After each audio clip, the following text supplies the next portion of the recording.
Alô, vem um cafezinho aí, galera? Já tomou o teu? Já pegou? Vamos embora para mais uma leitura do livro incrível A Criação do Patriarcado. Belezura? Esse é o nosso terceiro vídeo da leitura e vamos dar continuidade. No segundo vídeo eu acabei pausando e quando eu fui ver ele não estava mais salvo, então eu tive que... não dava mais para dar continuidade, né? Então eu pausei mesmo e deixei para outro dia, para hoje, no caso. Então, a gente tava lendo o quarto capítulo, né? Que se chama A Mulher Escrava. E eu li, vamos ver até que página eu li. Aqui pelo e-book até a página 121, ali onde começa, não sei se tu tens o livro, se tu tiver e quiser acompanhar. Ali onde começa fatores biológicos e culturais. Aqui, ó. Tá bom? Bom, se tu chegou aqui de paraquedas, recomendo fortemente que tu veja o primeiro vídeo dessa playlist. A gente vai ter aí uma jornada de leitura, porque é um livro longo, né? E com muita informação, com muita coisa preciosa, assim, da nossa história das mulheres. Na verdade, a história do patriarcado, que tá totalmente relacionada com a nossa, né? E tô muito empolgada para dar continuidade. Hoje eu nem podia, mas vou ver se eu consigo pelo menos finalizar aí o capítulo 4, tá bom? Então, vamos comigo? Yes! Bora. Tomar o restinho do cafezinho. Já volto. Então, vamos nessa. Simbora, galera. Eu não sei se tu quer ver a capa, se tu lembra. Quer dar uma olhadinha. Eu vou pegar aqui, ó. Dá pra ver tranquilamente. É só escolher aqui no índice. Onde tem a capa, ele vai. O meu Kindle é um pouquinho mais antigo, então eu acho que ele demora um pouco mais do que atualmente, né? Ó, vamos ver se eu consigo mostrar sem tremer. Criação do Patriarcado. Eu acho que isso aqui é uma pintura de algum artista que eu não sei qual é. Mas enfim, ele traz uma obra de arte, né? Uma arte do passado aí, de algumas décadas atrás. Gerda Lerner. Bora com Gerda? Então vamos, galera. Bom, fatores biológicos e culturais predispuseram homens a escravizar mulheres antes que aprendessem a escravizar homens. Para as mulheres, o terror físico e coerção, ingredientes essenciais no processo de transformar pessoas livres em escravos, tomaram a forma de estupro. As mulheres eram subjugadas fisicamente por meio de estupros. Uma vez grávidas, podiam se apegar a seus senhores em termos psicológicos. Daí surgiu a institucionalização do concubinato, que se tornou o instrumento social para integrar mulheres prisioneiras às famílias dos captores, garantindo a estes não apenas seus serviços fiéis, mas também o de seus filhos. Ai, né? Todos os historiadores que escreveram sobre escravidão descreveram o uso sexual de mulheres escravizadas. Robin Winks, resumindo o conhecimento histórico existente sobre o assunto, afirma: o livre acesso sexual a escravas as distingue de todas as outras pessoas, tanto quanto sua classificação jurídica como propriedade. Sobre a escravidão babilônica, Isaac Mendelssohn escreve: no caso da mulher escrava, o senhor tinha direito não apenas sobre seu trabalho, mas sobre seu corpo. Ele ou um membro da família podia conviver livremente com ela sem assumir a menor obrigação. A mulher escrava da Babilônia podia também ser alugada como prostituta por um preço fixo. Às vezes a um dono de bordel, às vezes a clientes particulares, com o senhor ficando com o pagamento. Essa prática se disseminou por todo o Oriente Próximo, no Egito, na Grécia e na Roma da Antiguidade. De fato, onde quer que existisse escravidão. Ao descrever a escravidão, grega, no 9º e no 10º séculos a.C., M. E. Finlay diz: o lugar da mulher escrava era em casa, lavando, costurando, limpando, moendo alimentos. Se elas fossem jovens, entretanto, o lugar delas também era na cama do Senhor. Jovens escravas abasteciam os bordéis e haréns da antiguidade. No período moderno, ocorreu na África, na América Latina e nos Estados Unidos e no Caribe. A prática é mundial. Exemplos podem ser citados para cada época e cada sociedade escravocrata. Na Malásia Britânica, do século XIX, devedores escravizados tornavam-se criados na casa do credor, fazendo suas vontades e servindo como seguidores em aventuras militares.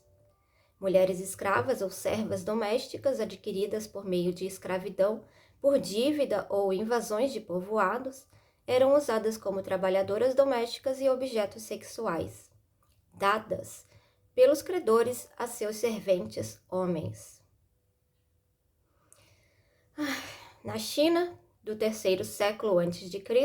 até o 20º século depois de Cristo, a compra de concubinas era uma prática estabelecida.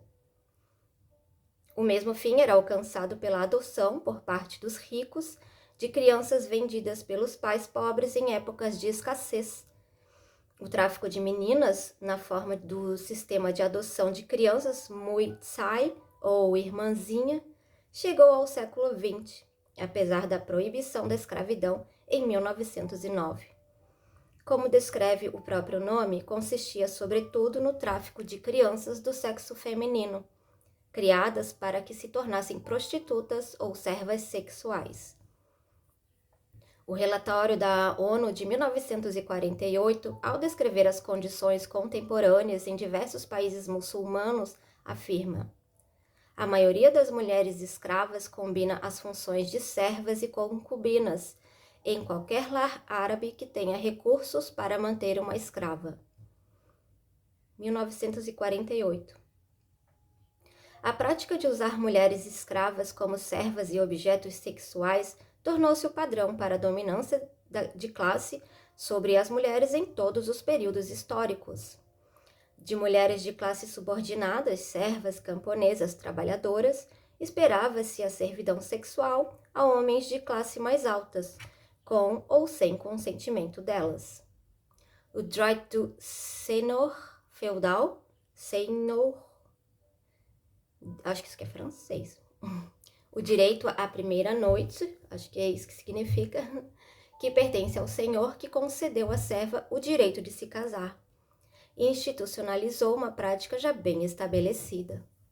O uso sexual de servas por seus senhores é um dos temas da literatura europeia no século XIX, inclusive na Rússia czarista e na Noruega democrática. O uso sexual de mulheres negras por qualquer homem branco também era característico das relações raciais nos Estados Unidos, nos séculos 18 e 19. Mas resistiu à abolição da escravidão e se tornou, século XX adentro, uma das características de opressão de raça e classe. Assim, desde o início, a escravidão significa algo diferente para homens e mulheres. Tanto homens quanto mulheres, uma vez escravizados, eram completamente subordinados ao poder de outros, perdiam autonomia e honra. Homens e mulheres escravos precisavam realizar trabalho não remunerado e não raros serviços pessoais para os senhores. Mas para as mulheres, a escravidão significava de modo inevitável também a servidão sexual a seus senhores ou aqueles que os senhores designassem em seu lugar. Existem, é claro, em sistemas de escravidão mais desenvolvidos, vários exemplos de uso e abuso sexual de escravos, homens, por senhores ou senhoras, mas são exceções. Para as mulheres, a exploração sexual representava a própria definição da escravidão, assim como não representava para os homens. De maneira semelhante, do período inicial do desenvolvimento de classes até o presente, A dominância sexual de homens de classes mais altas sobre mulheres de classes mais baixas é o próprio símbolo da opressão de classe das mulheres. Vocês estão vendo isso, né, gente? Alguém aqui tá achando que isso é muito antigo, que isso não existe mais? Ok. Não dessa forma assim, né? Mas de uma forma diferente. Sem sombra de dúvida, a opressão de classes jamais pode ser considerada equivalente para homens e mulheres. Jamais. Assim como a subordinação das mulheres pelos homens forneceu um modelo conceitual para a criação da escravidão como instituição, a família patriarcal forneceu o modelo estrutural. Na sociedade mesopotâmica, bem como em qualquer outro lugar, a dominância patriarcal na família tomava várias formas. A autoridade absoluta de um homem sobre os filhos, a autoridade sobre a esposa, sobre a esposa, limitada por obrigações recíprocas com os parentes dela, e o concubinato. O pai tinha o poder de vida e morte sobre seus filhos. Tinha o poder de cometer infanticídio por abandono ou desamparo. Podia dar as filhas em casamento em troca de um preço para a noiva, mesmo durante sua infância, ou designá-las a uma vida de celibato a serviço do templo. Podia arranjar casamentos para filhos de ambos os sexos. Um homem podia penhorar sua esposa, suas concubinas e seus filhos como garantia por uma dívida sua. Se não conseguisse pagá-la, essas garantias se tornariam escravos por dívida. Esse poder vinha do conceito de que o grupo de parentes de uma pessoa era responsável por qualquer prejuízo de seus membros. A lei hitita antiga assim especificava: se um servo aborrecer seu senhor, ou matam-no ou ferem seu nariz, seus olhos ou suas orelhas, ou ele, o senhor, o responsabiliza e também sua esposa, seus filhos, seu irmão, sua irmã, seus parentes por casamento e sua família, seja um servo homem ou uma serva mulher. Direto. Nesse caso, que diz respeito a escravos, servos, a punição parece ser equivalente para parentes homens ou mulheres. O Código de Hammurabi, que provavelmente foi publicado em sua forma atual no 40º ano de reinado de Hammurabi, ou seja, em 1752 a.C., de acordo com Driver e Miles, não é uma compilação de leis existentes com suas emendas. É uma série de emendas e reformulações de partes da lei em vigor quando foi escrito. Driver e Miles admitem a existência de uma lei mesopotâmica comum no 3º milênio antes de Cristo.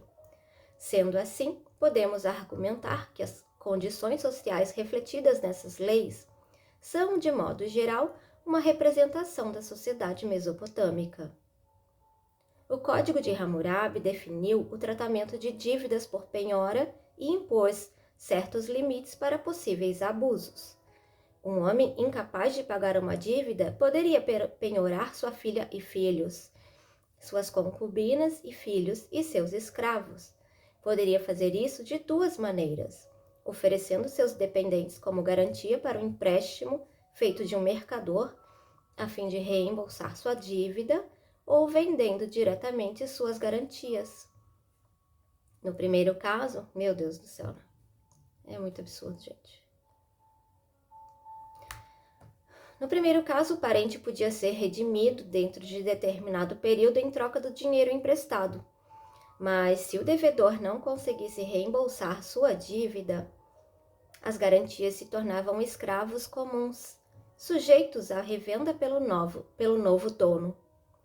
No segundo caso, as garantias se tornavam escravos de imediato.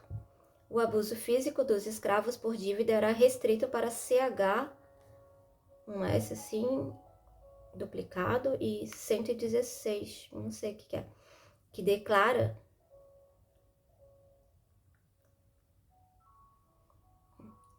que se uma garantia de dívida que fosse filho de um homem livre morresse por maus tratos na casa do credor, e se esses maus tratos pudessem ser comprovados, o filho do credor seria morto. Mas, se a garantia de dívida fosse um escravo, não alguém que nasceu livre, uma multa em dinheiro seria cobrada e a dívida estaria liquidada. A clara implicação dessa lei é de que o filho de qualquer homem poderia ser descartado por um delito do pai e que os filhos tinham ainda menos direitos do que as garantias de dívida.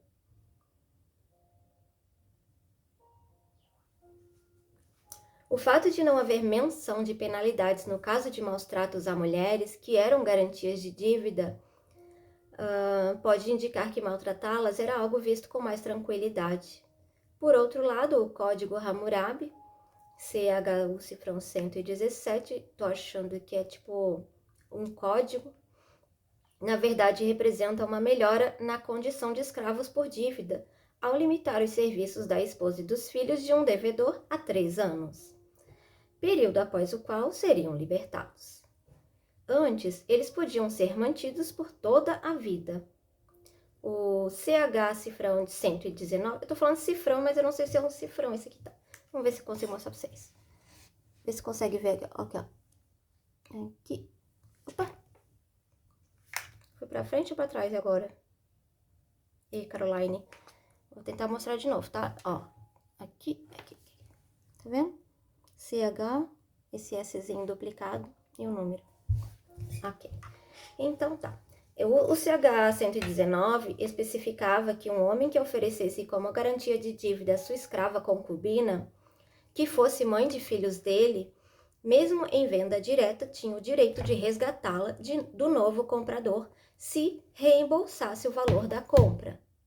Embora essas disposições tenham representado certa melhora na sina de mulheres oferecidas como garantias de dívidas, na verdade elas protegiam os direitos dos maridos devedores, em oposição aos direitos dos credores. Duas premissas básicas subjacentes a essas leis permaneceram intocadas: a de que parentes homens têm o direito de dispor de parentes mulheres e a de que esposas e os filhos de um homem fazem parte de sua propriedade e devem ser usados como tal. A autoridade absoluta do pai sobre os filhos deu aos homens um modelo conceitual de dominância e dependência temporárias em razão da vulnerabilidade dos jovens. Mas tal modelo não era inadequado para conceituar a dominância permanente de um ser humano sobre outros. O estado de dependência dos jovens era autolimitante. O jovem, por sua vez, chegaria à idade de dominância. Além disso, esperava-se dos jovens que cumprissem obrigações recíprocas com seus familiares mais velhos.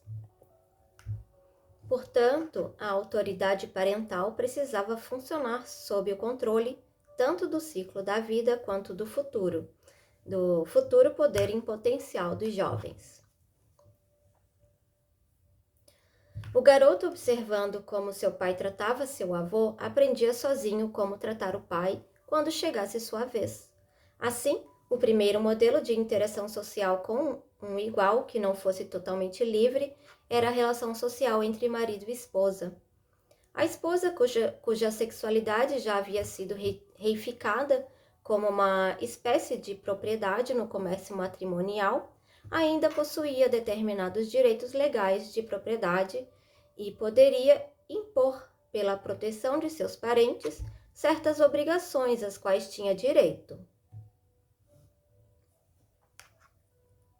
É o concubinato, evoluindo dos privilégios patriarcais de homens dominantes da família, que representa a transição de dependência no casamento para a falta de liberdade. Não existem evidências históricas suficientes para determinar com certeza se o concubinato precede a escravidão ou se surgiu dela. Embora saibamos de muitos exemplos nos quais homens tinham a primeira esposa e a esposa secundária, às vezes casando-se com duas irmãs, em outras adquirindo a esposa secundária depois, a institucionalização do concubinato envolvendo mulheres escravas parece ter ocorrido antes da promulgação do Código de Hammurabi. Encontramos no Código diversas regras sobre concubinas escravas e seus direitos como esposas e mães, e referentes à herança de direitos de seus filhos. Não se pode estabelecer com propriedade, com base em evidências disponíveis, se foi a pronta disponibilidade de mulheres prisioneiras para o serviço doméstico ou o aumento do empobrecimento de agricultores antes independentes que resultou em maior disponibilidade de escravos por dívida. Ixi, desliguei sem querer. De escravos por dívida, contribuindo assim para a disseminação do concubinato. Parece provável que os dois fatores tenham sido relevantes. É óbvio que a crescente importância de manter a propriedade privada na família estimulou o desenvolvimento do concubinato como instituição para a preservação das relações patriarcais de propriedade. A falta de filhos de um casal, com as implicações de perda de propriedade na linhagem masculina, podia ser remediada trazendo-se uma concubina para a casa. Um contrato de venda babilônico diz o seguinte: no 12º ano de Hammurabi, Bunene-Abi e sua esposa Belesunu compraram Shamashnuri de seu pai pelo preço de 5 shekels de prata. Para Bunene-Abi, ela é uma esposa e para Belesunu, ela é uma escrava.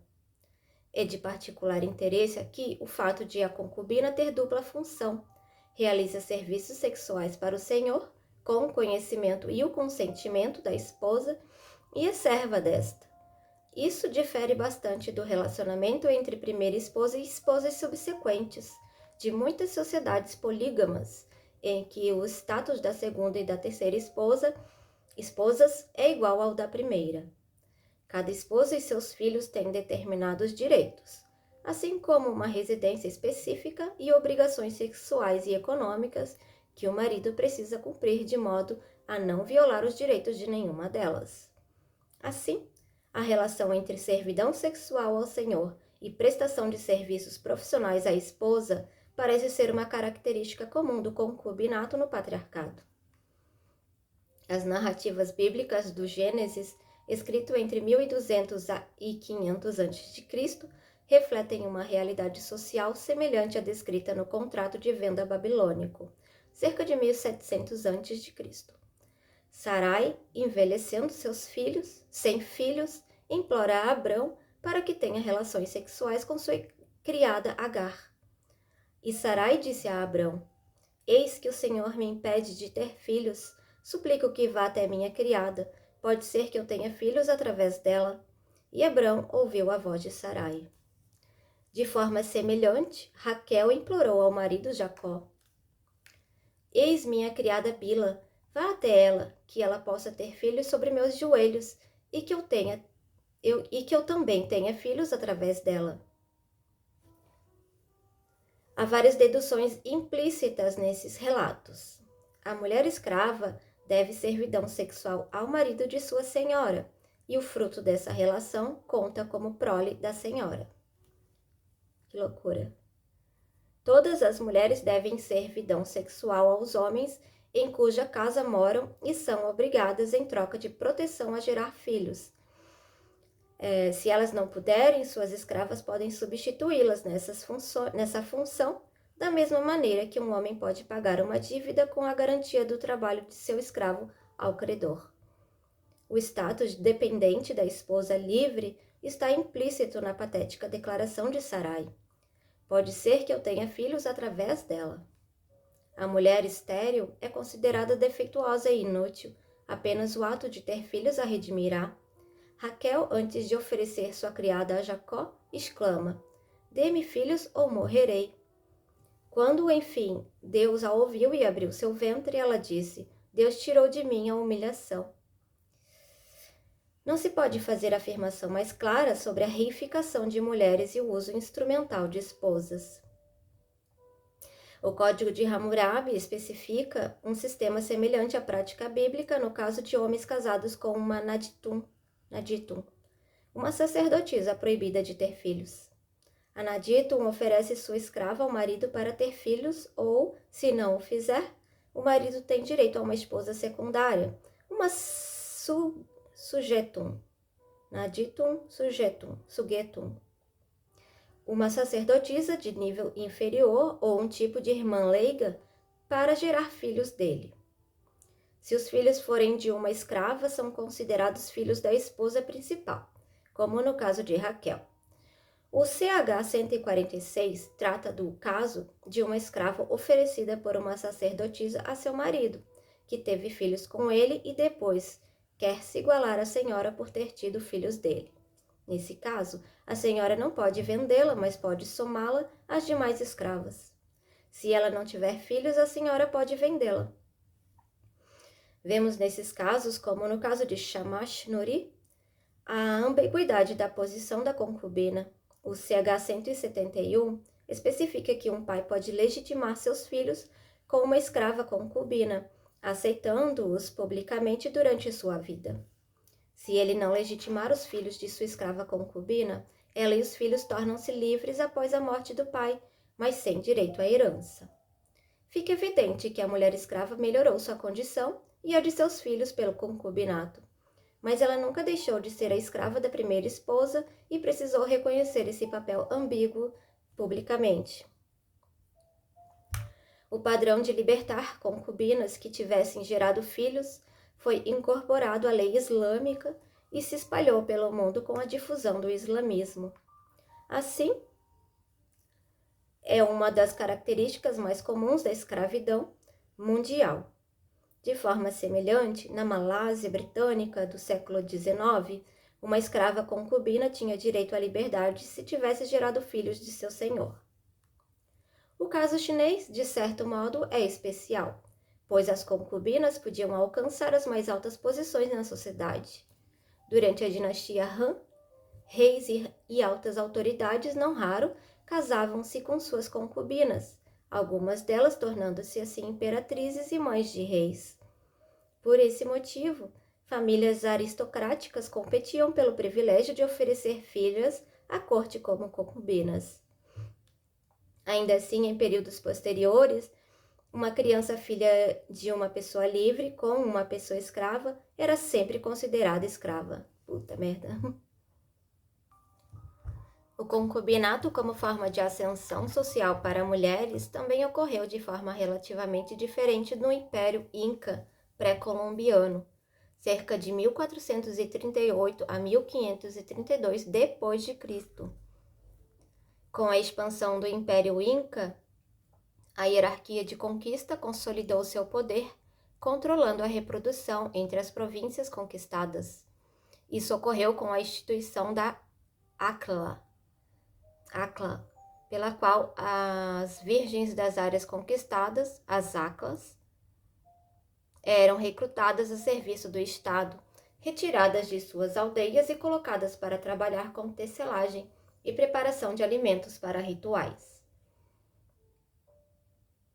Geralmente selecionadas entre as famílias locais de classe alta, essas virgens eram destinadas a servir ao deus do sol, ou se tornavam esposas secundárias do Inca.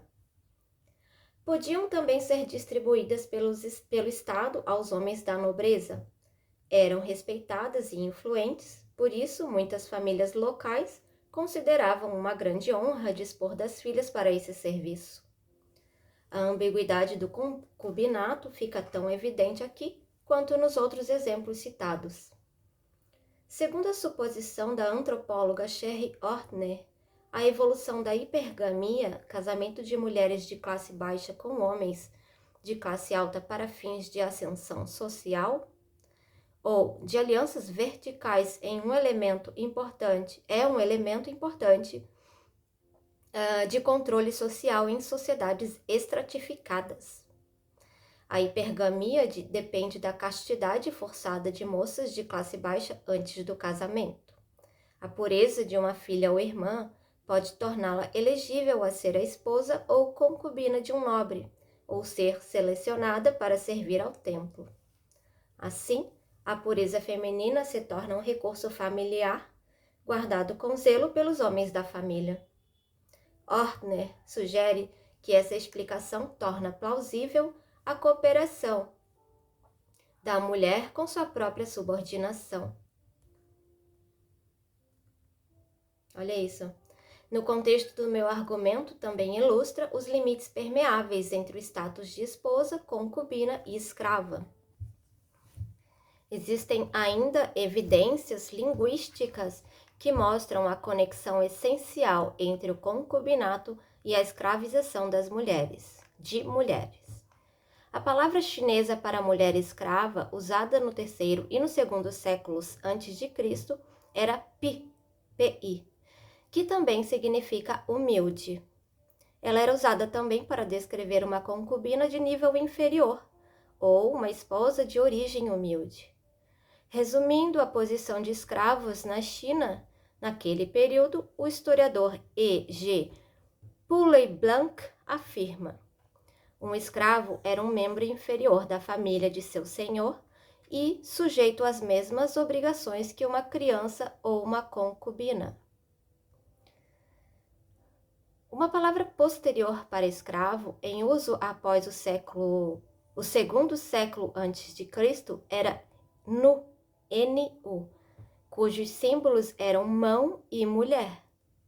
Poulley-Blanc observa: existe outra palavra de pronúncia idêntica a nu, escravo, mas escrita de forma diferente, que parece em textos iniciais com um significado de criança ou, de forma coletiva, esposa e filhos.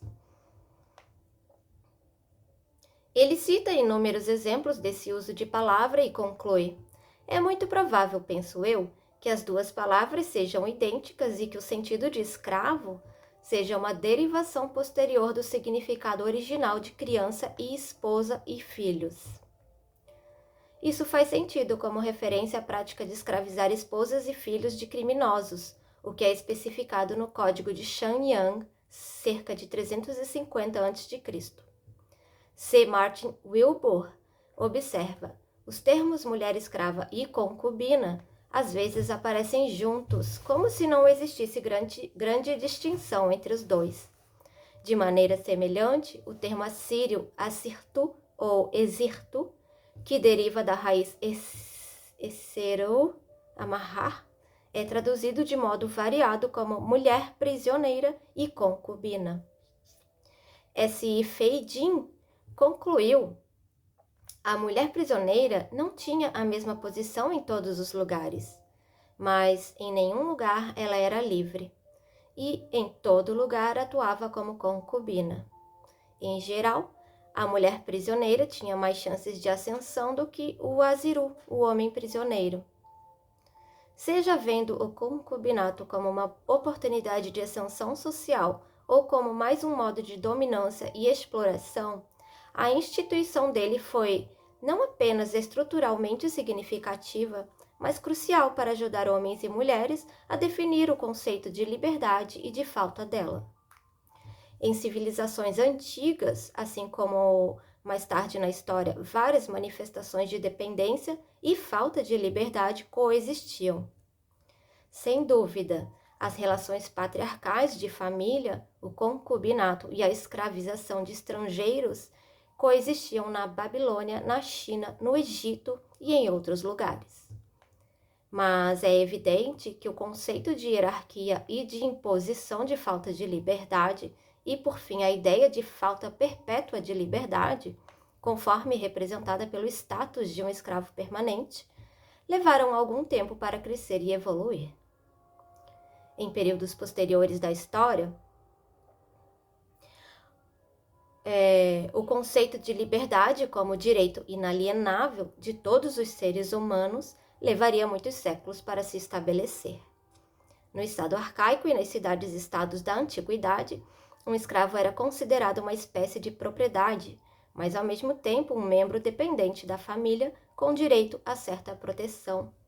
De maneira gradual, conforme a escravidão se tornava o sistema dominante, o status de escravo representava uma categoria inferior de homens, que passava o estigma permanente de seu status às gerações futuras.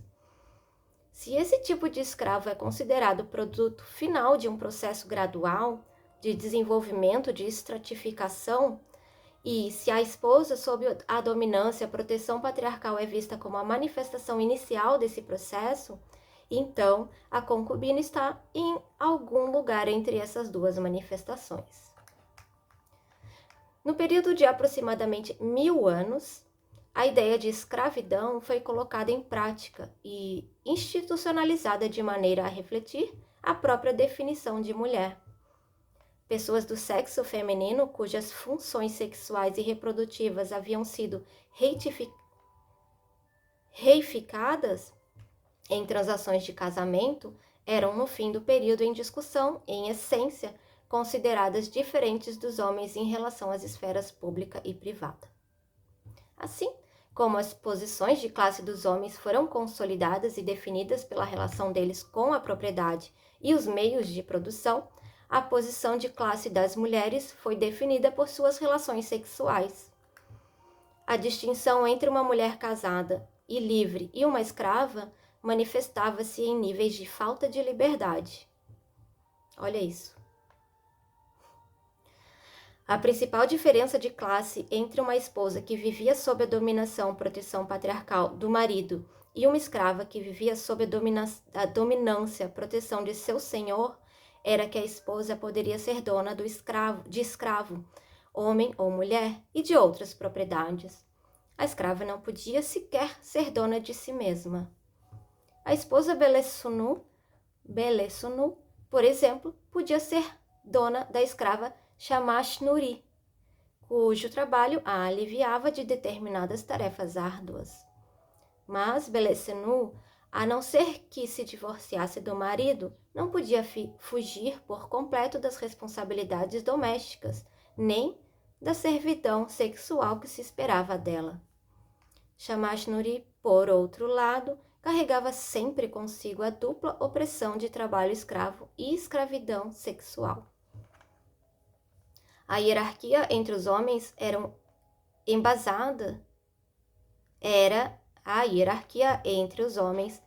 embasada nas relações de propriedade, sendo reforçada com poder militar. O lugar das mulheres na hierarquia era mediado pelo status dos homens de quem elas dependiam.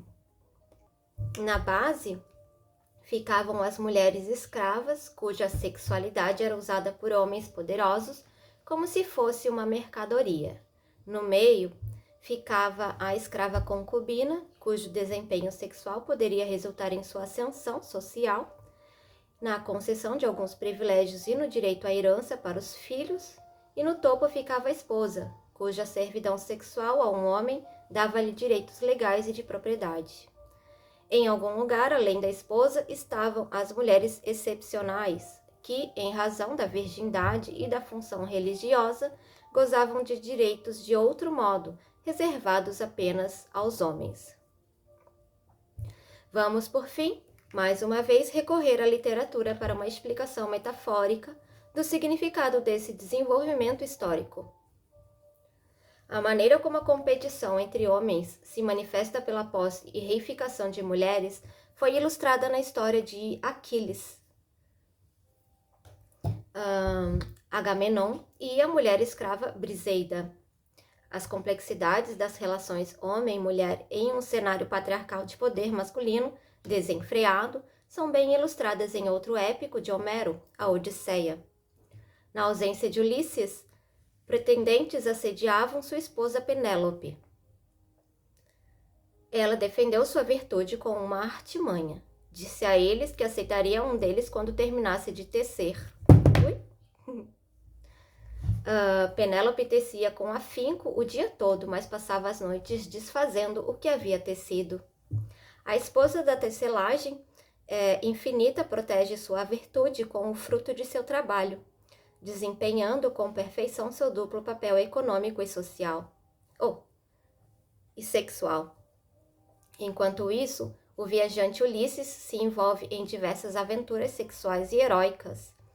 Ao retornar, Ulisses, furioso, e não sem razão, com a ameaça a seus interesses representada pelos pretendentes, acusa-os. Vocês destruíram minha casa, dormiram com as criadas à força e cortejaram minha esposa de forma traiçoeira, enquanto eu ainda estava vivo. Em uma disputa feroz, ele mata todos os pretendentes no pátio de sua casa e manda buscar a escrava Euricleia. Antes, ficamos sabendo que Euricleia havia sido comprada bem jovem por Laertes, pai de Ulisses, pelo preço de 20 bois. E ele a reverenciava mesmo como reverenciava sua querida esposa, nos salões, mas nunca se deitou com ela, pois evitava a ira da esposa. Euricleia, mesmo sendo uma serva, estava encarregada de 50 criadas de propriedade de Ulisses. Ele ordena: conte-me a história das mulheres de meus salões. Quais delas me desonram e quais são inocentes? Euricleia diz: tens 50 criadas em teus salões, a quem ensinamos os meandros dos cuidados com a casa, a cardar lã e oferecer servidão. 12 delas seguiram o caminho da vergonha. O garoto Telêmaco, jovem demais para proteger a mãe, e, claro, incapaz de proteger as criadas, observava enquanto o pai assassinava os pretendentes. Mas então Ulisses ordena que ele traga as escravas culpadas e as faça carregar os corpos e lavar o salão. Depois, Telêmaco deverá matá-las com suas longas espadas. Mas Telêmaco, subitamente introduzido à masculinidade, recusa-se a tirar a vida dessas mulheres com uma morte limpa. Elas que trouxeram de desonra a mim e a minha mãe e se deitaram com esses galanteadores. Credo, gente. Em vez disso, ele estrangula as mulheres, amarrando laços em volta do pescoço delas e içando-as por uma corda robusta. O poeta nos conta: os pés delas se debateram por um breve momento, mas não por muito tempo. As escravas virtuosas, assim, com rapidez, abraçam Ulisses sorridentes e o beijam, e afagam sua cabeça, seus ombros e suas mãos com carinho. E um doce desejo de chorar e lamentar-se o tomou, pois ele se lembrava de cada uma delas. Ai, gente, que triste. Mulheres escravas estupradas pelos pretendentes são mortas pela desonra que trouxeram à casa do Senhor. O jovem que não é forte o bastante para protegê-las é forte o bastante para matá-las, e de modo brutal. Mas antes, elas precisam realizar os serviços domésticos. A morte delas é adiada até que tenham retirado os corpos e limpado o salão, preparando o cenário para o idílio de alegria doméstica, que ocorrerá assim que a desonra da casa tiver sido vingada de maneira apropriada com a morte delas mesmas. É um tanto assustador perceber o estereótipo da escravidão norte-americana. As criancinhas alegres e as escravas encantadas abraçando e beijando o senhor que retorna à plantação, nesse clássico emblema. As escravas virtuosas, por certo, felizes por estarem vivas, beijam com carinho o senhor, que por sua vez é levado às lágrimas e sente um doce desejo, presumivelmente com conotação sexual, pois ele se lembrava de cada uma delas. Penélope, com destreza e trabalho incessante, foi capaz de defender a própria honra, mas não tentou evitar, nem podia, o assassinato de suas escravas. Barreiras de classe unem Penélope ao marido e ao filho. As vítimas de estupro são culpadas, são desonradas por serem desonrosas. A violação cometida contra elas não configura estupro ou crime sexual, mas um crime de propriedade contra o Senhor, que é dono delas. Enfim, as mulheres subordinadas, todas escravas, são divididas. A escrava Euricleia, mero instrumento das vontades de seu senhor, e alguém que age totalmente de acordo com os interesses dele, né? As boas escravas separadas das más... era só isso, né? São divididas, tá? A Euricleia, que é esse mero instrumento das vontades do Senhor e alguém que age totalmente de acordo com os interesses dele. As boas escravas separadas das más. Nenhum vínculo de fraternidade pode ser formado em tais condições. Quanto ao Senhor, seu amor se manifesta de forma violenta e possessiva. Matar e sentir um doce desejo não são incompatíveis para ele. E o filho do Senhor se torna homem ao participar do ataque às escravas. Aqui, homem. Aqui o poeta nos oferece uma cena doméstica metafórica das relações entre os sexos no patriarcado. Foi reencenada na China imperial, nas rudimentares comunidades gregas e turcas de tempos antigos até o século XX, e na vitimação contemporânea dos filhos ilegítimos de mulheres vietnamitas e coreanas com soldados norte-americanos. Também foi reencenada na expulsão indiscriminada pela própria família de mulheres de Bangladesh, estupradas por soldados paquistaneses invasores. Isso, em sua manifestação mais extrema, é o produto final de um longo processo histórico de desenvolvimento. Começou muito antes, em tempos pré-históricos, quando a primeira divisão sexual do trabalho imposta pela necessidade biológica e evolutiva demonstrou a homens e mulheres que era possível fazer distinções entre as pessoas com base em características visíveis. Atribuíam-se pessoas a um grupo apenas em razão de seu sexo. É desse potencial social-psicológico que depende a dominância estabelecida mais tarde. Em condições de complementaridade e interdependência mútua, as pessoas aceitavam prontamente que grupos divididos por sexo tivessem atividades, privilégios e obrigações diferentes. É bem provável que a subordinação de mulheres como grupo a homens como grupo, que deve ter levado séculos para se estabelecer com solidez, tenha ocorrido em um contexto de complacência dentro de cada grupo de parentes, a complacência dos jovens em relação aos mais velhos. Essa forma de complacência, considerada cíclica, portanto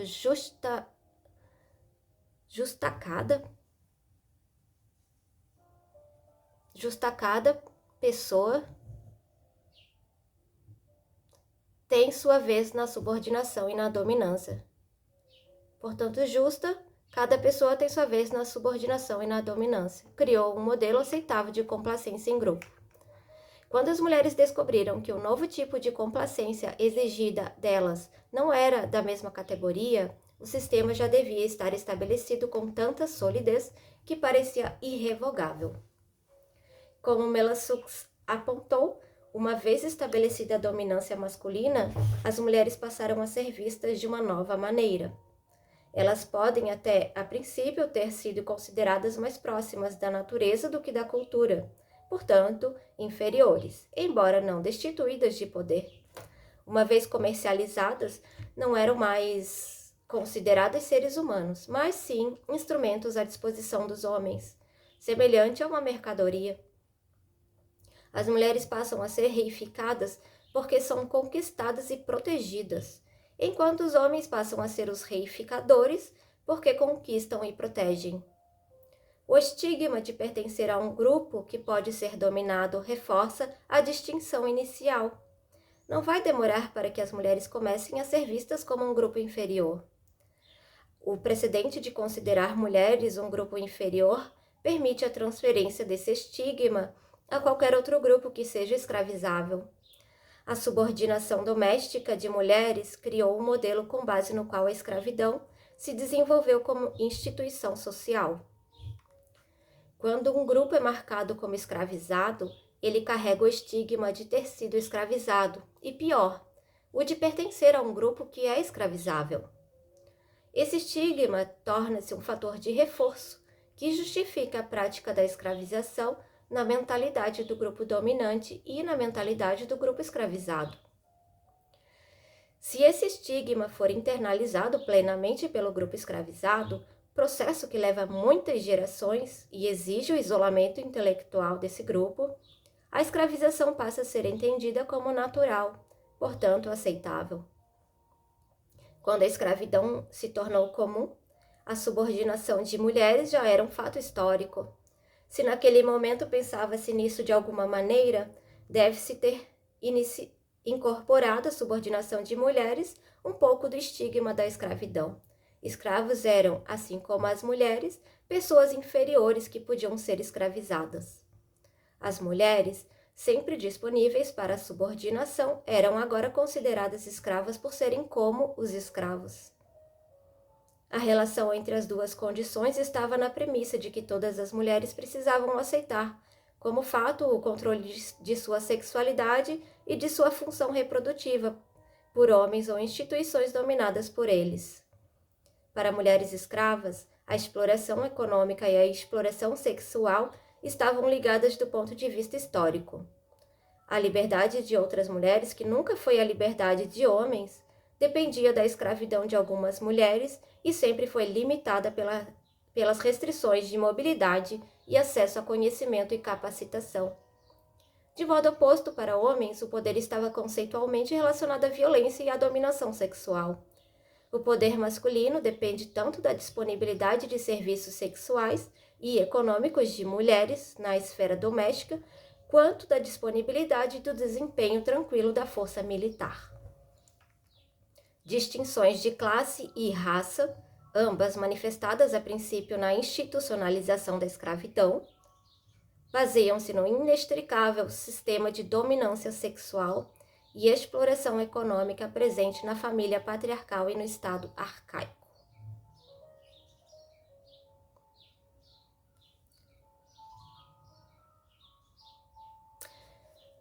Finalizamos então o capítulo 4. Vou dar uma olhadinha aqui no 5º para ver se eu consigo começá-lo hoje e dar continuidade no próximo vídeo, tá bom?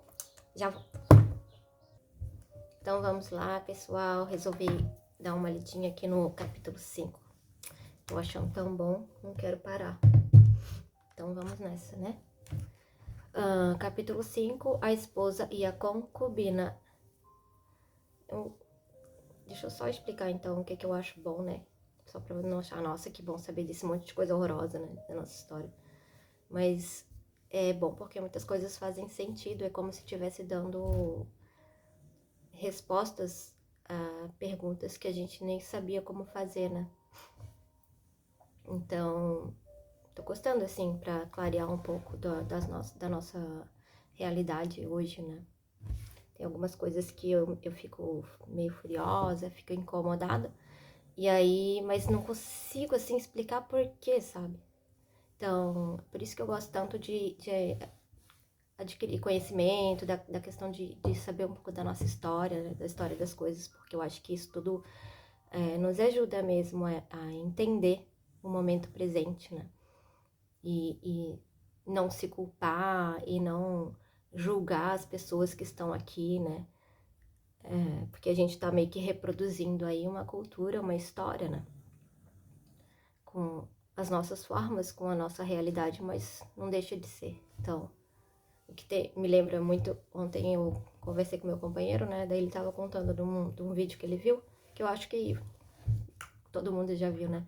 Aqueles vídeos bobos de meninos que, sei lá, dão em cima de uma menina, aí a menina não quer saber dele, daqui a pouco ele volta com um carrão, assim, sabe? Ou uma moto gigantesca, daquelas bem grandona. E aí o cara dá um fora na menina e depois fica chamando ela de interesseira. E muito do que a gente tá lendo hoje, e ontem, né, também, tá me fazendo refletir demais sobre isso, sabe? Porque é algo que eu nunca gostei, esse tipo de vídeo, sabe? Provocativo, de mostrar que mulher é interesseira, sabe?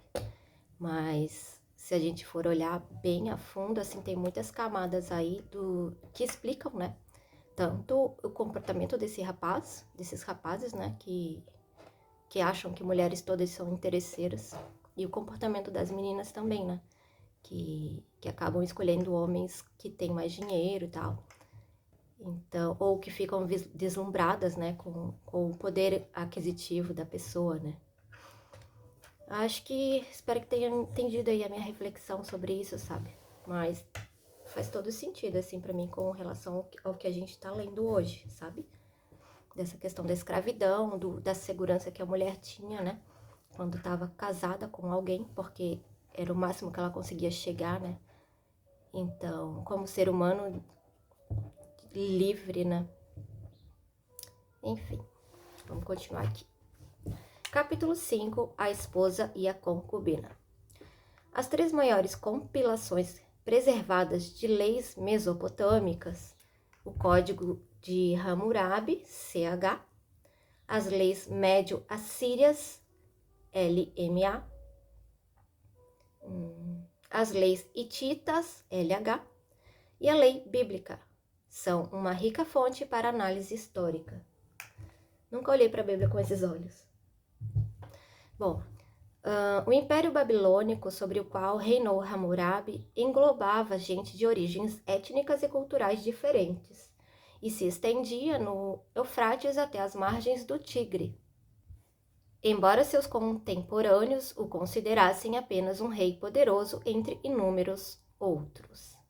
Hammurabi, ao compilar e emendar os já existentes códigos de leis desse povo diverso sobre o qual reinava, revestiu-os da autoridade de sua posição e da sanção dos seus samas, a fim de expandir o uso e a autoridade dessas leis para todo o seu domínio. Seu código, gravado em uma estela de diorito por volta de 1750 a.C., incluía uma grande consolidação de leis já aplicadas havia centenas de anos. As leis hititas e as leis médio-assírias datam do 15º ao 11º séculos. O Código da Aliança foi registrado em algum momento entre o fim do 9º e o início do 8º séculos a.C., sendo embasado em leis formuladas e em vigor havia pelo menos 300 anos. Observando esses códigos de leis, que representam 4 sociedades diferentes ao longo de um período de milhares de anos, poderíamos desistir da possibilidade de obter uma compreensão sólida das sociedades em questão, não fosse o fato de que parece ter existido uma continuidade de conceitos legais e leis comuns entre elas. Os códigos de leis babilônicos e assírios demonstram paralelos consideráveis. Não se sabe até que ponto, se é que ocorreu, as leis hititas foram influenciadas pelos outros 2 códigos. As leis médio-assírias são consideradas emendas e esclarecimentos das leis de Hammurabi. A lei hebraica não demonstra influência hitita, mas metade das leis da aliança é análoga às leis de Hammurabi, e outras leis fazem ainda referência de alguma maneira a outros códigos de leis babilônicos. Quando usamos leis como fonte para análise histórica, fazemos certas suposições metodológicas. Supomos que as leis reflitam condições sociais de modo muito específico. O princípio é bem explicado por J. M. Powys Smith. Em geral, pode-se dizer que a legislação não precede as condições de vida com as quais se pretende lidar, mas surge de condições e situações já existentes que ela busca conduzir e controlar.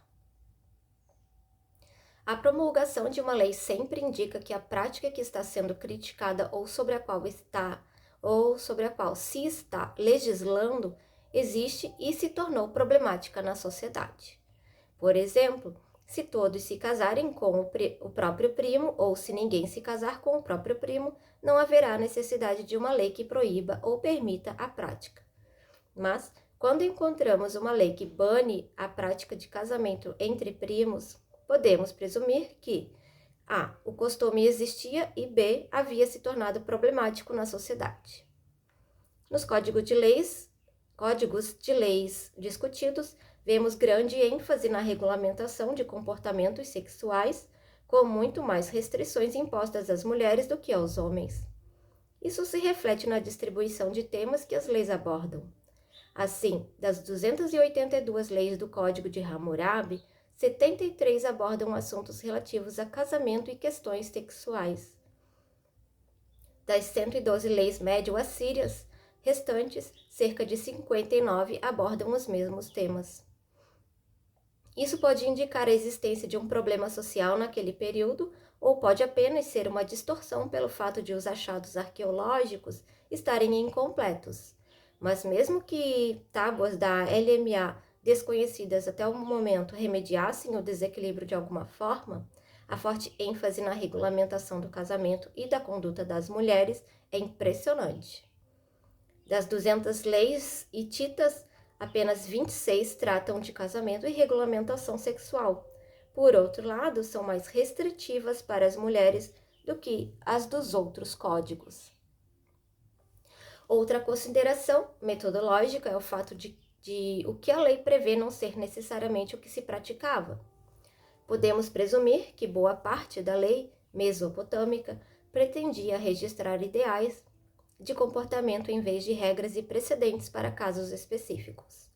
A lei de Hammurabi pressupunha um conjunto fixo de normas aceitas, de moral e comportamento social, apenas casos específicos precisavam de elucidação. A L. Oppenheim afirma de modo categórico que o CH não mostra relação alguma com as práticas legais da época. W. G. Lambert observa que a lei de Hammurabi era com frequência impossível de se fazer cumprir, como a cláusula que previa que um cirurgião que não obtivesse sucesso na cirurgia fosse punido com o decepamento da mão. Isso pode ter sido cumprido em pouquíssimos casos, do contrário, logo teria acabado com a profissão. Além disso, a lei não costumava ser cumprida nem utilizada, como podemos ver pelo fato de que, de milhares de textos remanescentes de processos e transações comerciais, a lei é mencionada em apenas 1 ou 2 casos. Esses documentos, que embasam boa parte de nosso conhecimento sobre a sociedade babilônica, são registros criados sobretudo por gente de classe alta. Portanto, falta-nos o conhecimento sobre a realidade cotidiana de pessoas comuns, o que inseriria os códigos de leis em certo contexto. Com essas limitações em mente, seria um equívoco interpretar a lei de forma literal, ou seja, deduzir de sua existência que ela descrevia comportamentos reais. O que a lei faz é estabelecer limites para o comportamento admissível, além de nos oferecer orientações aproximadas sobre as estruturas sociais subjacentes às leis. Essas orientações nos dizem o que se deve ou não fazer, assim, descrevem melhor os valores de determinada sociedade do que sua realidade. Em um período no qual ocorreram grandes mudanças em termos de propriedade e relações políticas, a importância variável de certas questões para os legisladores e compiladores pode nos contar algo sobre a consequente mudança de valores.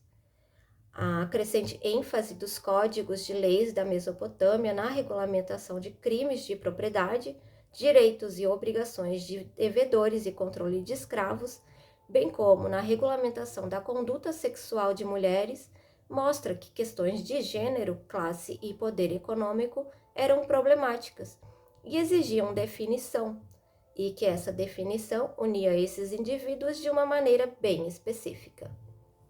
De forma semelhante, o rigor da punição para certos crimes é um indício dos valores da comunidade na época da codificação das leis.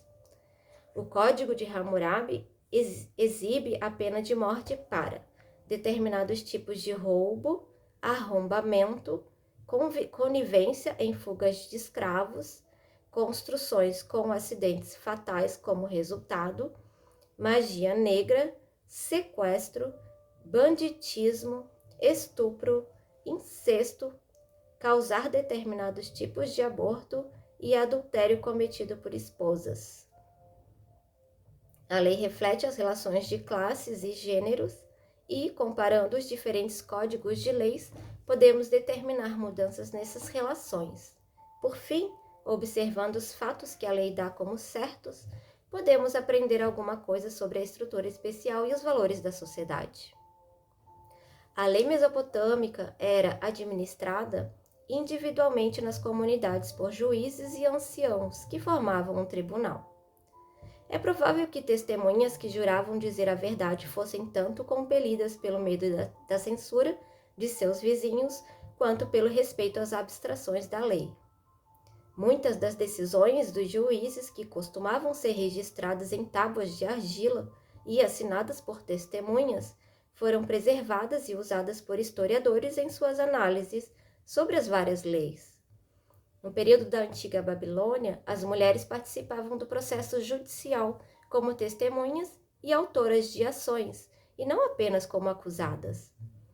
Subjacente ao CH e às LMA, está o conceito da lex talionis, a ideia de que a punição deve exigir uma retribuição física da parte culpada, que reproduz a transgressão o máximo possível. Olho por olho, dente por dente e etc. A lei de Hammurabi, e até com mais firmeza os códigos de leis assírios, substituem ônus financeiros como multas e punição física controlada como chicotadas em algumas das transgressões. Costuma-se considerar isso um avanço ao processo de simbolização da punição. Outro aspecto do pensamento e da prática legal que formam esses códigos de leis diz respeito também à substituição. Um homem pode designar membros de sua família, seus servos ou escravos, para substituí-lo, sofrendo a punição por um crime que ele cometeu. Esse conceito conta mais sobre as reais relações de poder na sociedade do que as regulamentações específicas. É evidente que naquela época os homens eram poderosos o bastante para que incorporassem membros da família, mulheres e filhos de ambos os sexos, de modo a oferecê-los como substitutos em casos de punição. A prática de enterrar servos, escravos e serventes com reis e rainhas no mesmo túmulo é uma manifestação ainda mais antiga do poder de incorporar o outro. Esse poder residia a princípio apenas na figura de soberanos, que eram eles mesmos considerados deuses ou emissários diretos deles. Para entender o desenvolvimento da hierarquia de classes, é importante observar que esse princípio se estende a chefes de família, civis e sem ligação com a realeza, e também notar que tais chefes de família eram, no período discutido, sempre homens. O Código de Hammurabi reconhece 3 classes distintas de pessoas: o aristocrata, que inclui sacerdotes e autoridades do governo, o burguês e escravos. A punição é classificada por classe, presumindo-se que o dano causado a alguém de classe alta mereça punição mais rigorosa do que o dano causado a alguém de classe baixa. Observaremos a seguir como o desenvolvimento e as distinções de classe são diferentes para homens e mulheres. Ao se discutir a lei mesopotâmica, é bom lembrar que o status de classe era fluido e não necessariamente herdado. A sociedade da antiga Mesopotâmia era caracterizada, como afirma um de seus principais estudiosos, a Leo Oppenheim, por um notável grau de mobilidade econômica. Gente pobre espera ficar rica, os ricos têm medo de ficar pobres, ambos temem a interferência da administração do palácio. A transição de um status de classe para outro era rápida, e no caso de devedores, não raro catastrófica para a economia familiar. Muito da lei de Hammurabi faz referência à condição de devedores e suas famílias. A colheita de um ano ruim, seca ou quaisquer outros desastres familiares poderiam forçar um homem a fazer um empréstimo. Com as habituais taxas de juros dos agiotas à época, ele logo se via incapaz de pagar o principal da dívida para poder pagar os juros. Podia adiar a inadimplência por um tempo usando a esposa ou os filhos como garantia. A lei de Hammurabi limitava o período de escravização de garantias de dívida a 3 anos. De acordo com o costume anterior, os devedores da Babilônia podiam ser escravizados por toda a vida.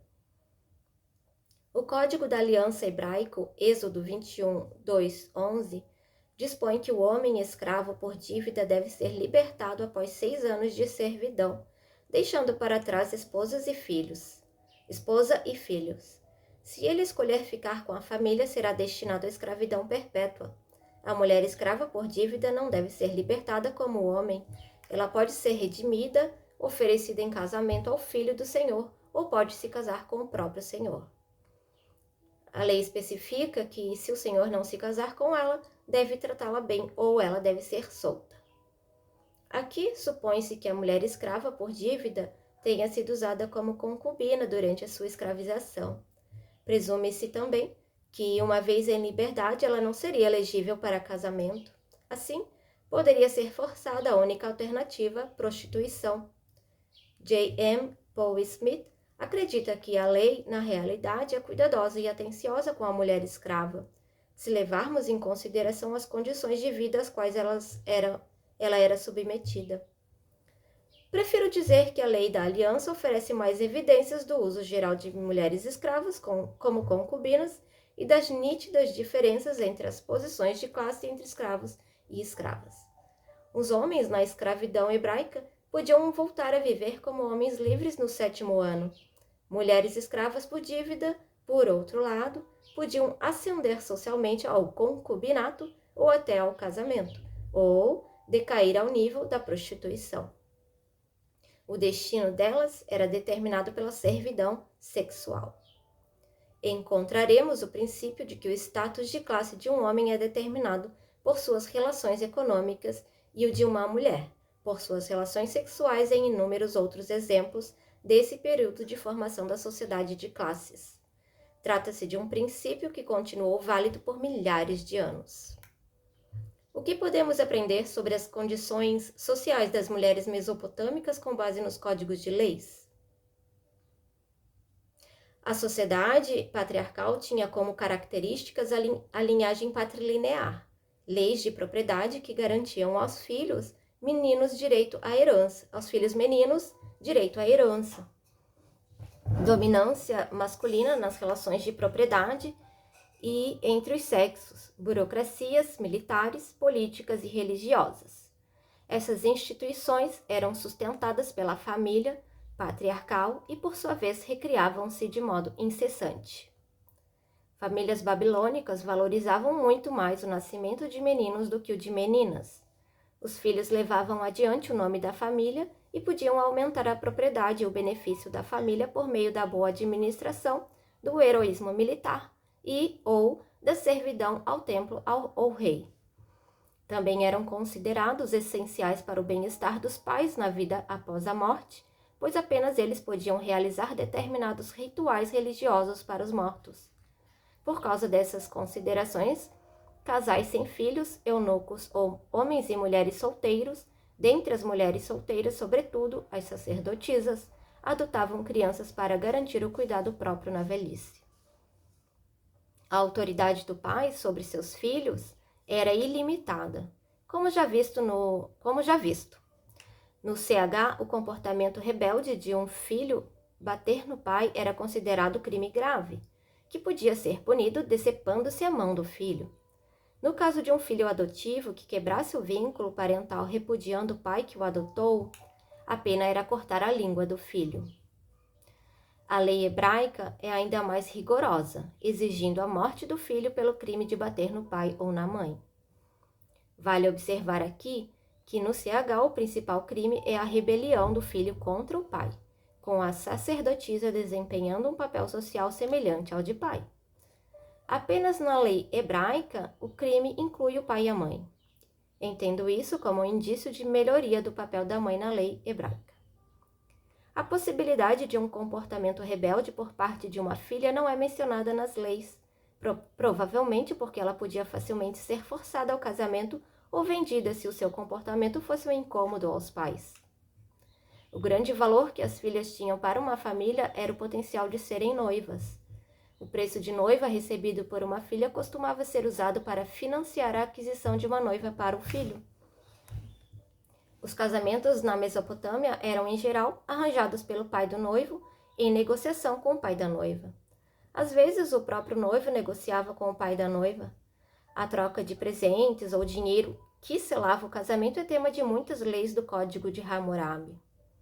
O pai do noivo pagava ao pai da noiva um presente de noivado, biblum, e um presente de noiva, tiratum, depois dos quais considerava-se a efetivação do noivado, embora a noiva permanecesse na casa do pai até que a união sexual consumasse o casamento. Em um acordo alternativo, feito geralmente em casos de noiva criança, ela era escolhida pelo pai do noivo e ia morar na casa do sogro. Até que chegasse o casamento, permanecia como serva na casa dos sogros. O fato de esse acordo dar margem a muitos abusos praticados pelo sogro pode ser observado pelas penas rigorosas no CH 155 e 156, contra o sogro que estuprasse tal garota. Se o filho tivesse morado com a menina antes, o sogro era tratado como adúltero e sofria a pena de morte por afogamento. Se estuprasse uma menina virgem, o sogro deveria lhe pagar uma multa, devolver quaisquer bens que ela tivesse investido no casamento, tais como o dote, e levá-la de volta para a casa de seu pai. É interessante que a lei diga nesse caso, e um marido atrás de seu coração pode se casar com ela. Esse é um dos poucos exemplos em que a lei permite à mulher certa liberdade de escolha em relação ao marido, sempre pressupondo que o pai concorde com a escolha. Devemos observar também a referência casual à possibilidade de o filho manter relações sexuais com a noiva criança. Não existe pena para ele, uma vez que pelo noivado ela já é sua propriedade. Imaginei mesmo. Casamentos também podiam ser consumados pela assinatura de um contrato de casamento, Hicksatum. Tais contratos podiam dotar a esposa de determinados direitos à propriedade, especificar condições para seus direitos em caso de separação e podiam salvá-la da possibilidade de se tornar escrava por dívidas contraídas pelo marido antes do casamento. Após a consumação do casamento, o pai da noiva dá a ela um dote, Serictum, na Babilônia, também conhecido como acordo, Nudunum. Se uma esposa tiver filhos meninos, seu Serictum é passado a eles à ocasião de sua morte. A LMA 29 dispõe de maneira semelhante sobre o dote ser passado de mãe para filhos. Durante o casamento, o marido administra o Serictum da esposa.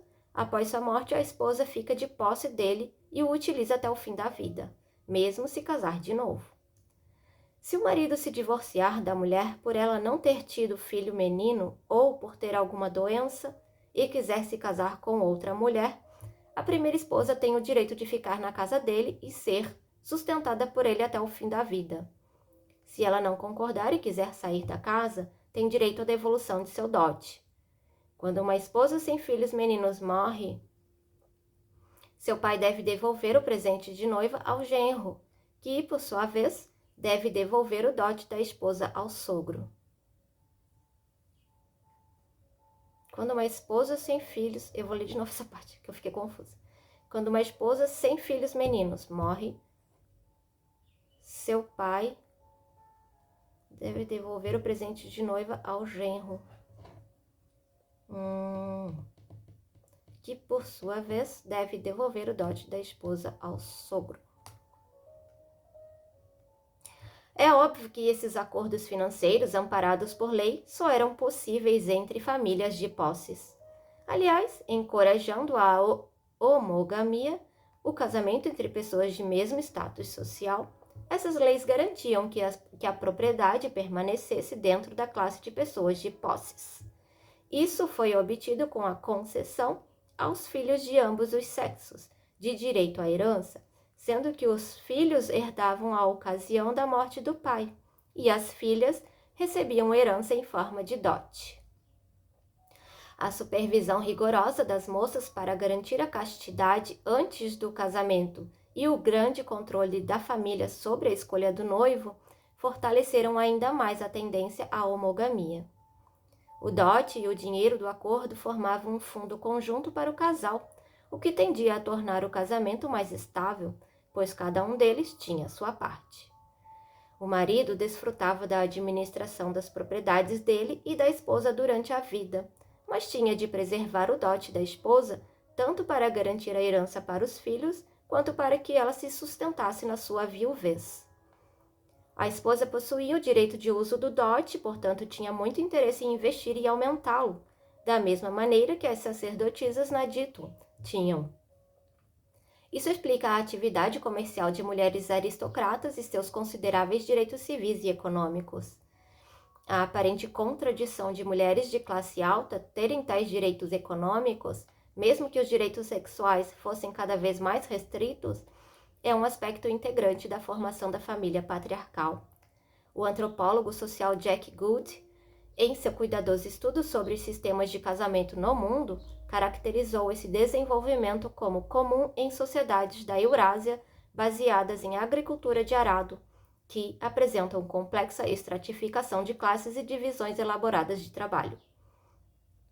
Tais sociedades costumam desenvolver casamentos monogâmicos patriarcais, homogamia, ênfase rigorosa na castidade pré-nupcial e alto grau de controle da sociedade sobre o comportamento sexual das mulheres. O caso da Mesopotâmia é um dos primeiros modelos dessa sociedade. Embora seja útil mostrar tais ligações e classificar as sociedades pelo mundo afora, revelando a conexão entre propriedade e gênero, devemos levar a análise além e observar que conceder direito de herança a filhos e filhas, a fim de preservar a propriedade da família, não significa que eles tenham direitos iguais. Na verdade, o exemplo da Mesopotâmia mostra com clareza que lá a propriedade passa de homem para homem, de chefe de família homem para chefe de família homem, mas passa pelas mulheres.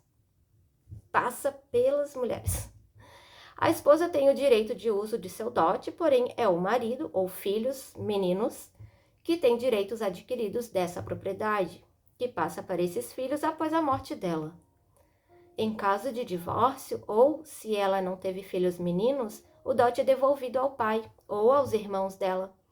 Uma mulher não pode transferir ou legar sua propriedade. Assim, seus direitos são bastante limitados.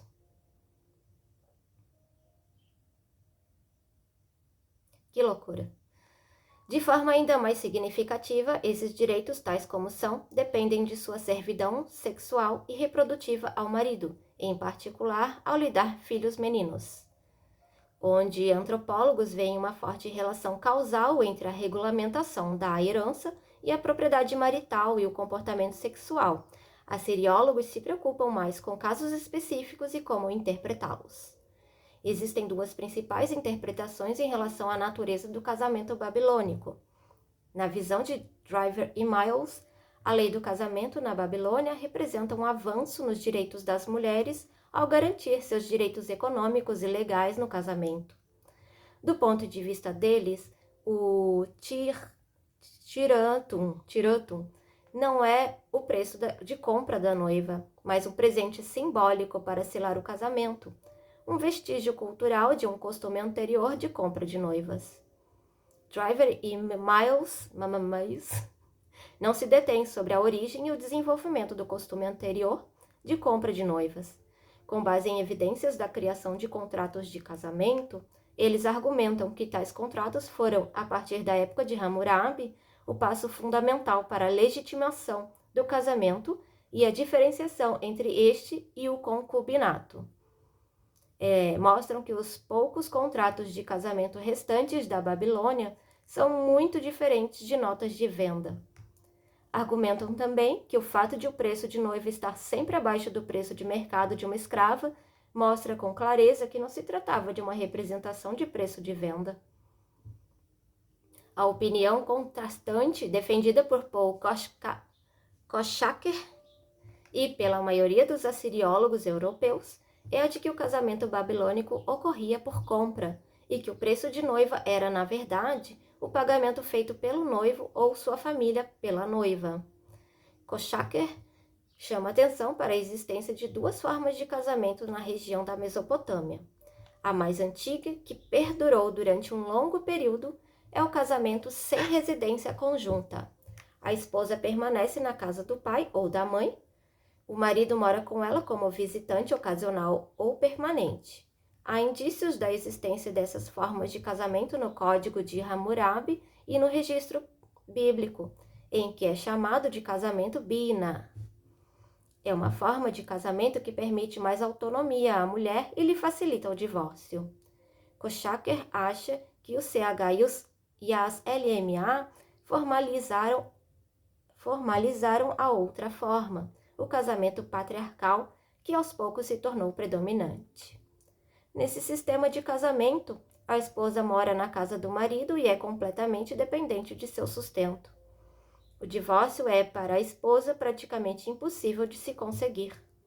Kochaker acredita que esse sistema de casamento tenha começado como casamento por compra, mas que se desenvolveu aproximadamente na época de Gudea de Lagash, por volta de 1205 a.C., tornando-se casamento por contrato escrito. Esse desenvolvimento era característico da sociedade suméria, mas sociedades semitas mantiveram a forma inicial de casamento patriarcal. Ambos os conceitos são representados no Código de Leis de Hammurabi.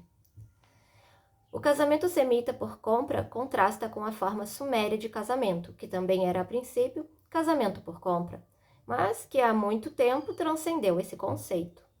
Hammurabi, em sua sabedoria, incorporou os dois conceitos na lei.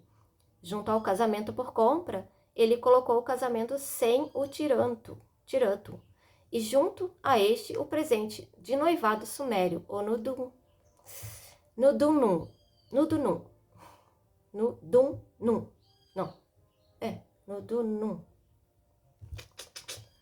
Assim, Coxacker busca explicar as contradições da lei de Hammurabi, mas às quais chamamos atenção. Ele também alerta sobre a leitura vulgarizada de sua hipótese, interpretando-a como se a mulher fosse propriedade tal qual uma escrava.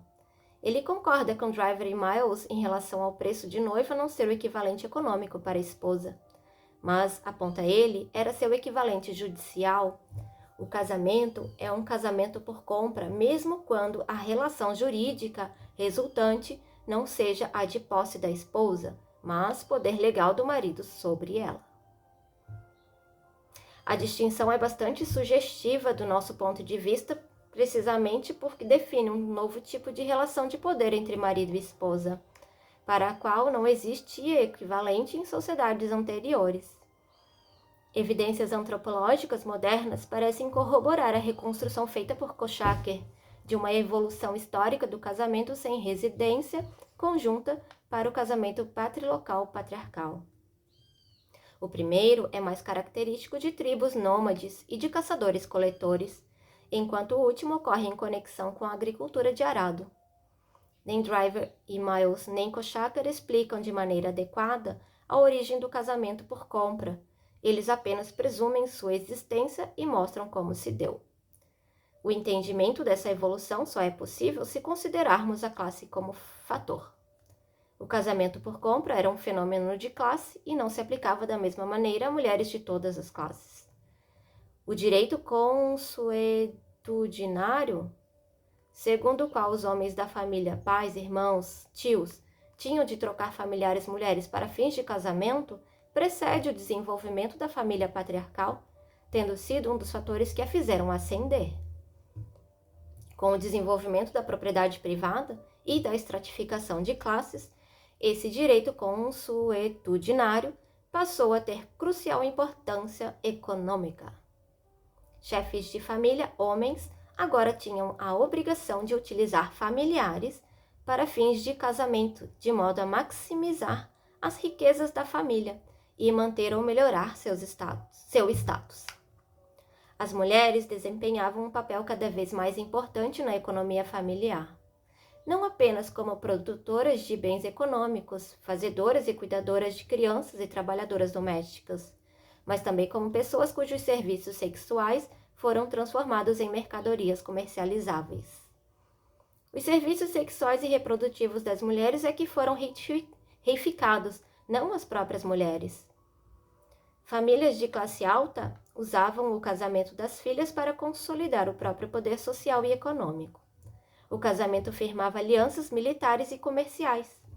Os pais podiam oferecer algumas das filhas para servir aos deuses, o que tinha o benefício espiritual de garantir as bênçãos do deus e a vantagem econômica de que o dote da filha, dado ao templo, fosse devolvido à família após sua morte. Então, o maior número de filhas em detrimento de filhos é que podia ser transformado em vantagens para a família. Em uma sociedade em que a prioridade de terra e rebanho significava alto status, o objetivo do casamento passou a ser a perpetuação da linhagem familiar por meio de filhos meninos. A troca de presentes entre duas famílias ricas no casamento de seus filhos firmava as obrigações mútuas das duas famílias e garantia a passagem de propriedade para familiares homens. O motivo pelo qual o dote era entregue apenas depois de consumado o casamento era porque somente após a mulher se mostrar capaz, ou potencialmente capaz, de ter filhos meninos, o objetivo inicial do contrato era atingido. Só então a esposa, como indivíduo, podia ter direitos econômicos e sociais. Mas a determinação sobre seu dote deve passar para os filhos meninos também significava que esses filhos pertenciam à família do pai e levariam adiante sua propriedade. As mulheres eram valorizadas, sobretudo como procriadoras, e a dependência vitalícia delas de um homem era institucionalizada. As mesmas aspirações à homogamia e à ascensão social pelo casamento produziram resultados bem diferentes em famílias mais pobres. Para elas, a falta de dinheiro para o preço de noiva da esposa de um filho podia ser compensada com o casamento da filha. Mas, como relata a orientalista Helena Cassim, quem não tinha uma filha jovem que pudesse ser trocada por dinheiro em uma transação de casamento era obrigado a abrir mão de parte do patrimônio da família, oferecendo como preço de noiva um pedaço de terra ou uma casa. Tais transações podiam pavimentar o caminho para a ruína econômica da família e gerar dívidas e perda de status. Quando isso ocorria, a família precisava usar as filhas, e talvez os filhos, como garantia de dívidas ou vendê-los como escravos. As filhas vendidas dessa maneira podiam se tornar concubinas, escravas, domésticas comuns ou prostitutas. Também podiam ser compradas por um senhor como esposas para seus escravos. Em todos os casos, a família e a filha sofriam uma perda de status econômico e social.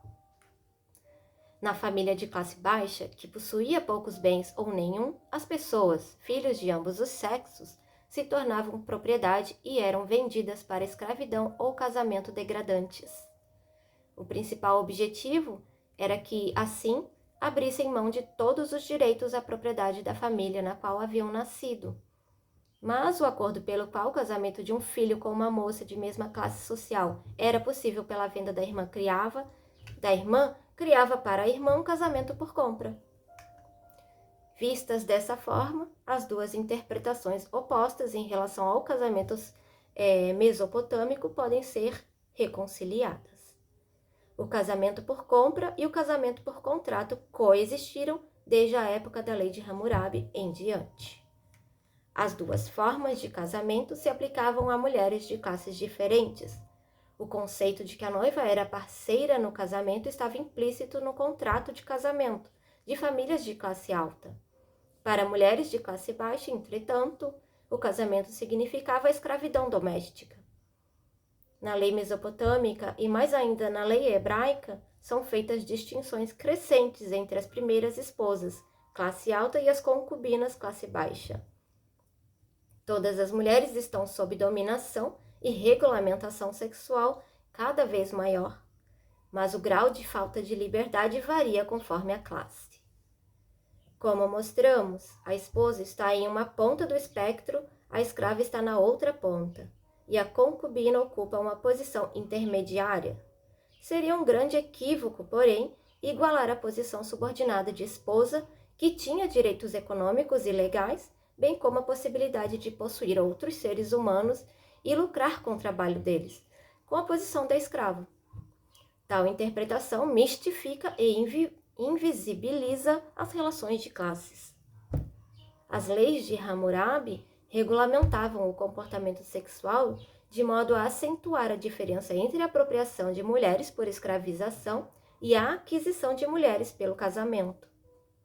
Em toda a lei mesopotâmica e ainda mais na lei hebraica, podemos observar a drástica distinção entre primeiras esposas e concubinas, entre mulheres casadas e escravas. A maioria dos casamentos era monogâmica.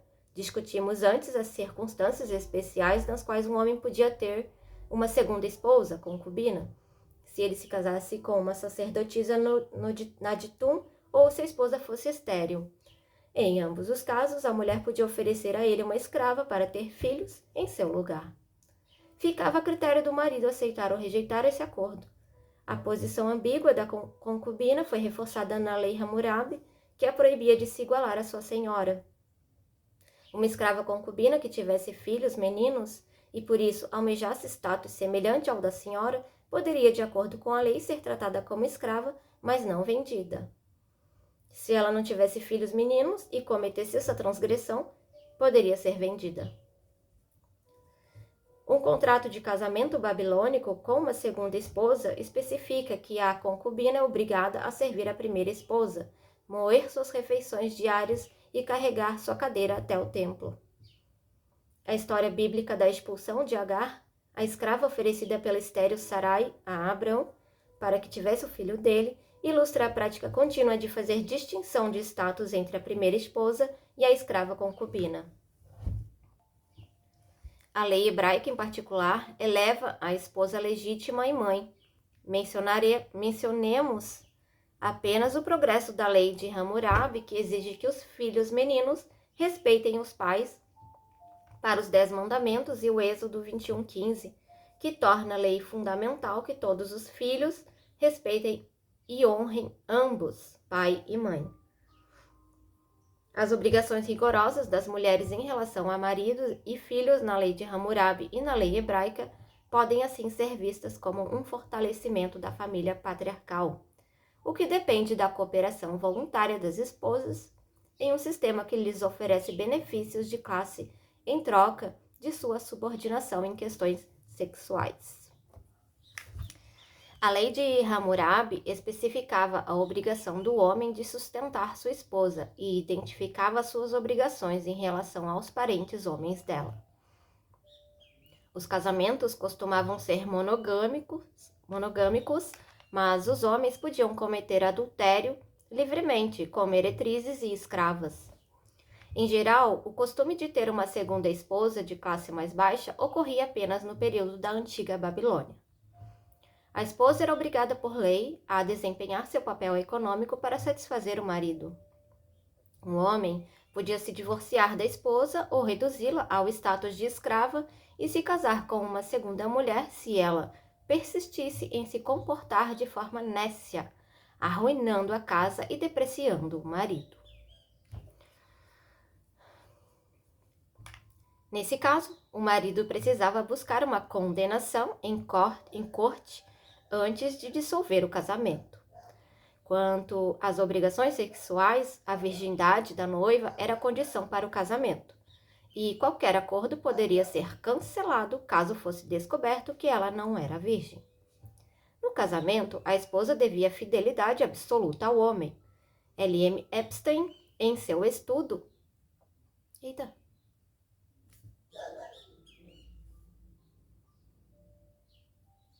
Em seu estudo de leis e costumes relacionados ao sexo na antiguidade, resume assim a posição da mulher.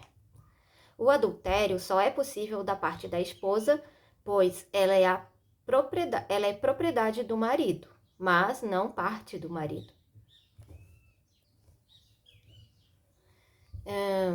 A esposa deve lealdade ao próprio casamento, o marido deve lealdade ao casamento de outro homem. Aqui, Epstein parece concordar com Kochaker sobre o casamento constituir compra de esposa. Eu argumentaria que, embora a esposa gozasse de direitos consideráveis e específicos no casamento, sexualmente ela era propriedade do homem. Epstein destaca que, de acordo com o conceito de que adultério era uma violação do direito à propriedade do marido, ele era a única parte prejudicada e a culpa da esposa merecia a pena de morte. Assim, o CH 129 prevê afogamento tanto para a esposa quanto para o adúltero. Se o marido desejar que a esposa viva, então o rei deixará seu servo viver.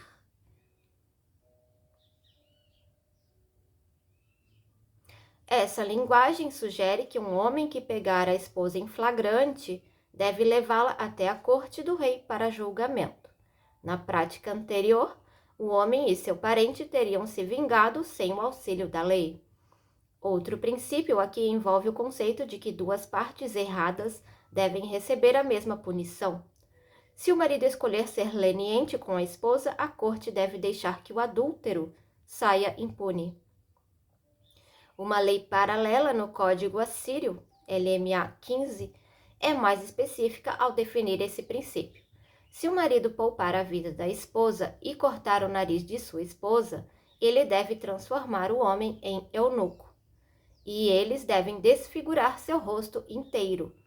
Mas, se ele poupar a esposa, ele também isentará o homem. As leis hititas 197 e 198 prevêem as mesmas penas e especificam que o marido, se escolher matar a esposa e o adúltero, não será punido. Se ele decidir levar o caso à corte, poderá poupar a vida de ambos. Se decidir que os dois devem ser punidos, a pena fica a critério do rei, que poderá matá-los ou libertá-los. Deixando de lado a assimetria na definição de adultério e a crueldade da punição, o notável sobre essas leis é a crescente autoridade dada ao Estado, rei, em relação à regulamentação de questões sexuais. Onde antes o controle da sexualidade de sua esposa era sem dúvida um assunto particular do marido, a lei de Hammurabi envolve a corte, mas a principal decisão de vida ou morte continua a critério do marido. A lei assíria restringe o leque de opções do marido e especifica a natureza da punição que ele pode infligir. A lei hitita permite ao marido matar, mas retira-o por completo do processo de aplicar punição alternativa. A lei hebraica segue essa direção de modo ainda mais rigoroso, insistindo que os transgressores devem ser levados à corte e que o adúltero e a adúltera, por certo, serão mortos. A forma de punição descrita em Ezequiel 16, 38, 40 é a execução pública por apedrejamento. Todos os códigos de leis buscam distinguir entre a esposa culpada, que mantém encontros sexuais dentro ou fora de casa, e a mulher que é estuprada. O estupro de uma noiva virgem que ainda esteja morando na casa do pai é considerado da mesma forma que o adultério. Ah, meu Deus do céu, que absurdo, gente. O estuprador é condenado à morte, enquanto ela, desde que prove que resistiu, sai impune. Para mulheres, mesmo a acusação de adultério pode ser fatal.